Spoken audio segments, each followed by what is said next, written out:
My name is Leigh. And I'm Hayley. And I'm Nick. And we're with the band Pop Evil. And you are watching Metal Mad TV. Metal TV.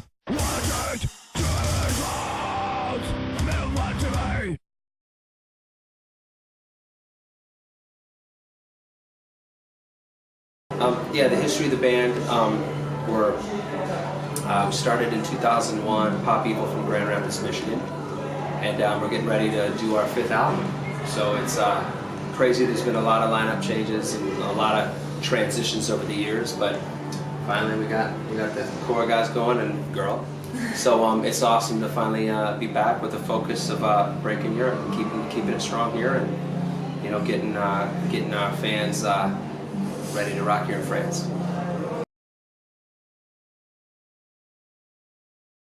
Oh, we are super excited about the new album. We spent a really good amount of time writing and recording this album. The previous albums were written whilst on the road, whereas this album we took the time to just come away for a minute and just go back to just being a band that jams together. You can really hear the fun on this album, but also just all the sides to Pop Evil have been really sort of honed in and put together in the most cohesive way. I think it's the sound that you guys and me always wanted. Hence the self-titled album. It feels like this is Pop Evil. This is exactly what Pop Evil wants to be. So. Yeah, I mean, I think we think it's the right place, and we can't wait to just finally get it out and get it in our set list so we can keep rocking. So we're stoked about it.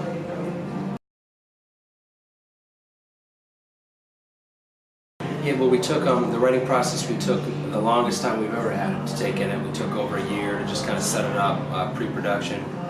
Well, first we took time off, then we pre-pro'd, then took some more time off, recorded the music, more time off, then we did the vocals, and then took more time off before we mixed and mastered the record. So it felt great to finally do things on our terms where we could sit back and not rush any aspect of the writing process. And I think that made all the difference. We were able to kind of step away from songs that worked and maybe didn't work at the time, but started to work later in the recording process, and then songs that worked from the beginning that we had to see fulfilled. That, oh my gosh, there's so much pressure on the song because the song's awesome when we demoed it. Now seeing it come to life now when we all were playing some awesome learning experience for the band, and again adding to the self experience. It just felt like this was a coming of age for the band, and this was a whole nother chapter.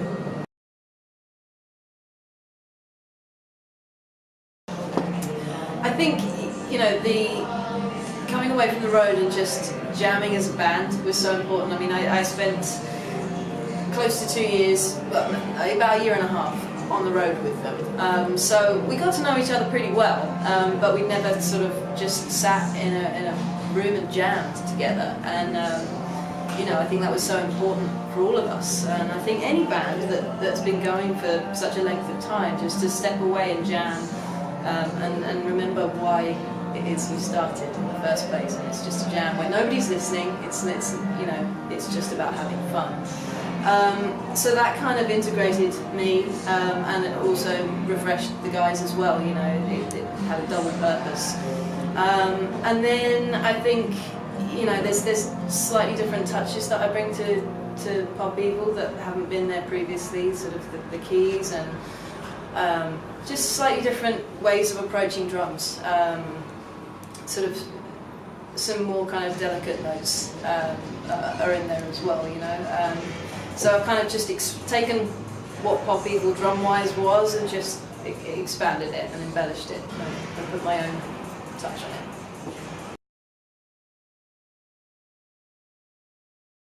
it. Kato was a huge. Kato's from India. I'm from India, so it was like right there alone. It was awesome to have a producer that could relate to certain things about the rock genre that I'd gone through and he was going through.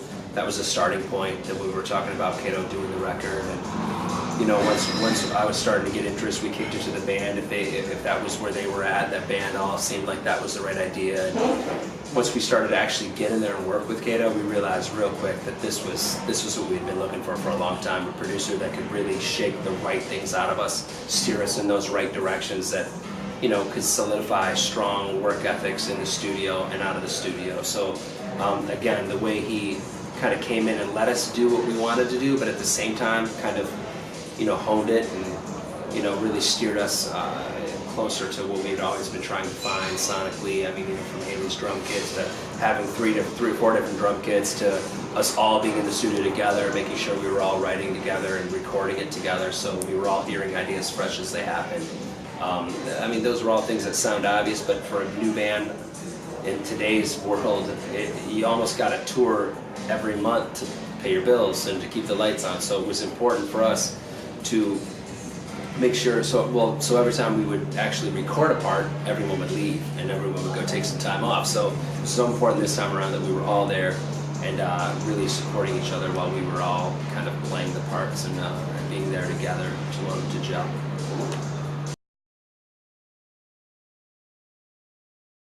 Yeah, Nashville was very important. I think just being in a city that was surrounded by music, it just made it more inspiring. You know, everywhere we'd go, there was a guitar, Johnny Cash, or something music related that would remind us to really take advantage of this opportunity. You know, driving down Broadway, seeing all those local up-and-coming bands chasing, playing the covers in those bars was rewarding. Then to be in the studio we dreamed about, all of us in our own way, recording an album at some point in our lives. Like, this was a studio. I mean, this Sound Emporium where we recorded there was, I mean, Kenny Rogers recorded the Gambler there. It's unbelievable. So, I mean, to be able to be in the studio where so many greats have come before and to know that we were in good hands, the studio was taking care of us, it was awesome. I mean, it was music 24/7. I was able to go down to Graceland and able to take in as much of the culture that was Tennessee, not just Nashville, and really hopefully apply that to the lyrics and, of course, to the way we were recording and where our minds were, just being positive about this fifth album.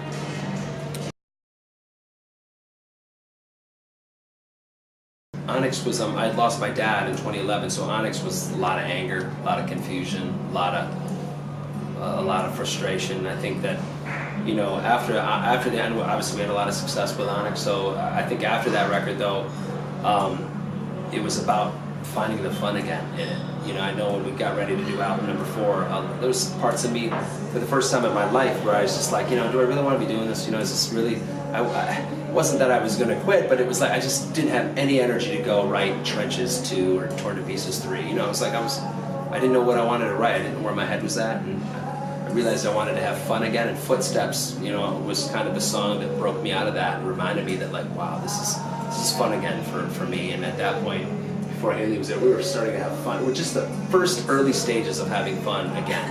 And then, of course, our old drummer left, and that was a blow. So then it was like, okay, how are we going to find this other drummer? It ended up being Hayley, and she really, like, rejuvenated life back into us, you know. And now, getting ready for this record, we really felt like the identity needed to be more honed in. Like, where was the evil in pop evil? Like, where is it? You know, we had to find it and really evolve the pop element of the band as well. Like, maybe take it more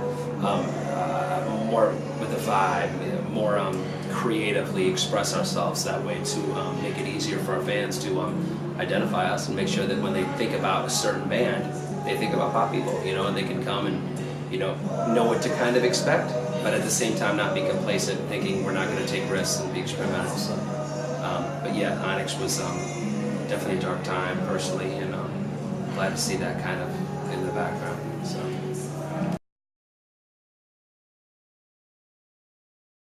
Yeah, I mean, I think Colors Bleed was a lot of stuff leading up to that. I mean, where the U.S. is at, so much division. You know, it was so important to be positive, and I wanted to do something to hopefully compel people to stand united rather than all this hate and all this stuff that is negative about the United States right now. So it was I think the colors that we all have and the way we bleed and melt together is what make us great, you know. So I think a lot of anger and passion came out of that song, and it was awesome. Obviously, the music was very intense, so once I heard the music from the band, it just kind of, the mood was already set. It took a long time to really experiment and get the right words, you know, written to perform. But you know, once we finally got it dialed in, you know, we're really excited about it and wanted to, again, huge experimental song. We wanted to do something we'd never done before, and you know, excited about playing it. Oh yeah, really excited. It was it's a long shot. We really felt like we wanted to do some different things with our music videos. You know, it seems like it's always been an aspect of our career that's always been a little last minute rushed. You know, and music videos are not my favorite thing. You always gotta.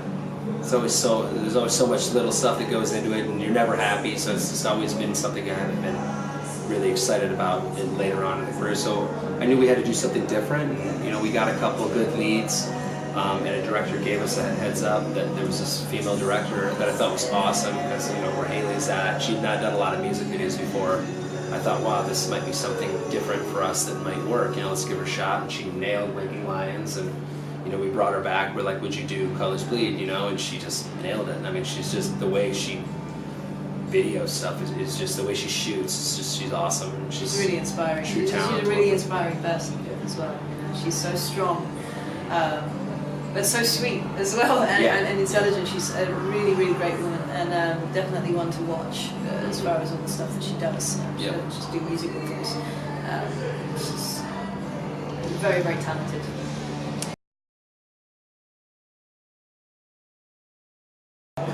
I think it is important to you know, experiment and expand on all the different sides of the people that are in the band. You know, this day and age, there's so much music. You know, you don't necessarily just get like 20 bands that are on the radio. You get 200 bands in one playlist. You know, and so there's the future of music and album making.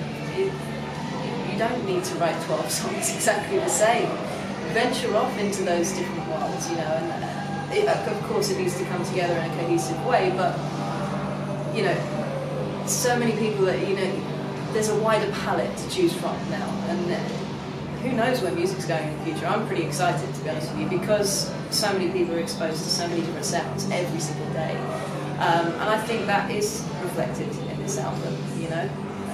Yeah. I mean, I think that's always been the popular way is experiment. I mean, there's 5 totally different people in this band that all like so many different things, and we've never really give ourselves any red lines and said we've had to do it this way or that way. We've always been open to say, hey, let's just go. You know, I mean, I think that's the fun part of being a new band is you can take those risks. We don't have to live in these boxes and put ourselves in these you know, put these walls up. We were just always ready to just let's try something. Let the colours bleed. Let the colours bleed, man. Boom. I get it. Got it. So it's on. Okay, I can be so cheesy sometimes. I'm sorry. Spot on. She's spot on. She's smarter than us. I like cheese. Got it. You do like cheese. I do like cheese. It's good on the day. Always reads that point in the day. Yeah. Right. Okay.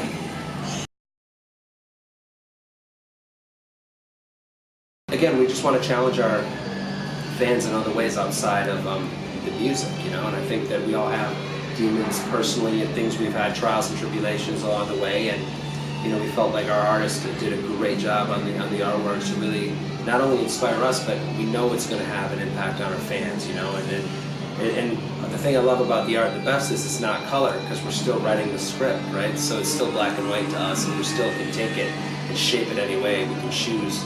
Do we want to be positive from here on out, or do we want to, you know, be more negative in the way we're thinking? Are we depressed? Are we mad at the business? Are we mad at this person or that? But we're really excited about, you know, being more positive together, both on and off the stage, to be healthier. And I think that the artwork really sums it up differently to us individually, but overall as a band that we're ready for this next chapter.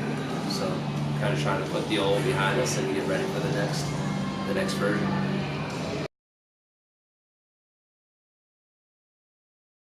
Well, the video, we wanted to show our audience what it looked like with the 5 of us playing. I mean, there's still plenty of people that haven't really seen Hayley yet, and we didn't want anything else crazy other than like having us just rock and jamming out. It was the first time we had jammed, because we took a year to make the record, so it was the first time we were really back together doing what we love. But it's awesome, you know, and we love, of course, what Columbia put together, you know, how we're all, especially with the Me Too that was happening, and it's just about people speaking out, waking their inner demons, you know. It was just awesome to see from her perspective what she did with the child. I mean, with run and run, but ultimately when you face what you need to face, it's so much better.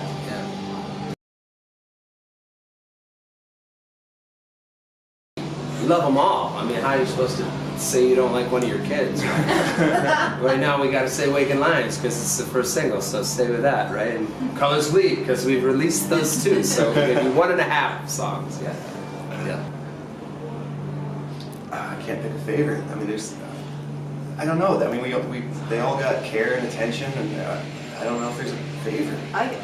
I'm excited to play Ex Machina, and I'm also really excited to play God's Dam. Now they're two completely different songs, but I really like them. They're so much fun to jam. So from here, this camp, those two are the ones I'm excited about. Nick and I agree with that. We're excited to play this. Yep. Sure. I am.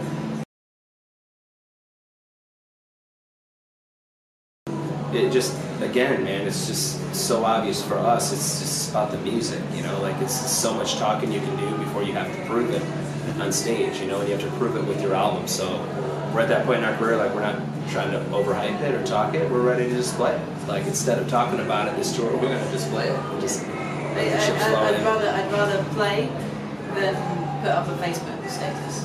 You know, it's go out there and actually action. The Facebook status what you want to say. in Paris today is a cool Facebook status. Yeah, it is. But you know, I'm actioning it as well. That's true. That's true. Yeah. I think that's important in this day and age, is to actually action what you think and feel, rather than just put a status up and be okay with, okay, I've done my job now, I put a status up about it. It's not enough. You know, it's to physically go and action.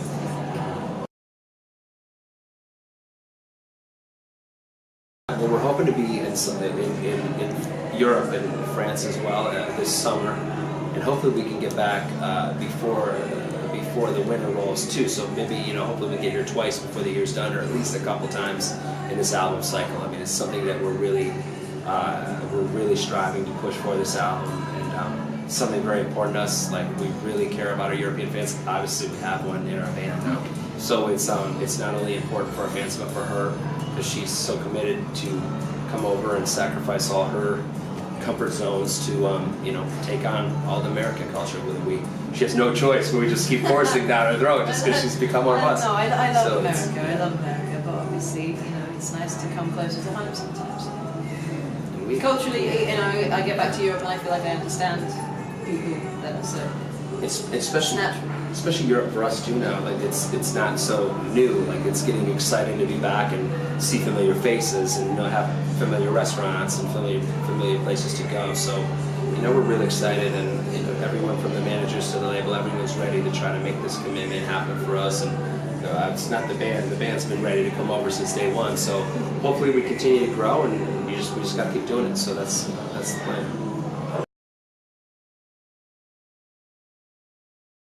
Awesome. We just want to thank all our fans here in France. Yeah. Thank you for coming early. Spread the word. We need help. Get everyone you know to come check out our new album, self-titled Pop Evil, February 16th. And come see us next time we get here close, because we love y'all, man. It's important to us. You are important to us. Spread the word. Rock and roll right now.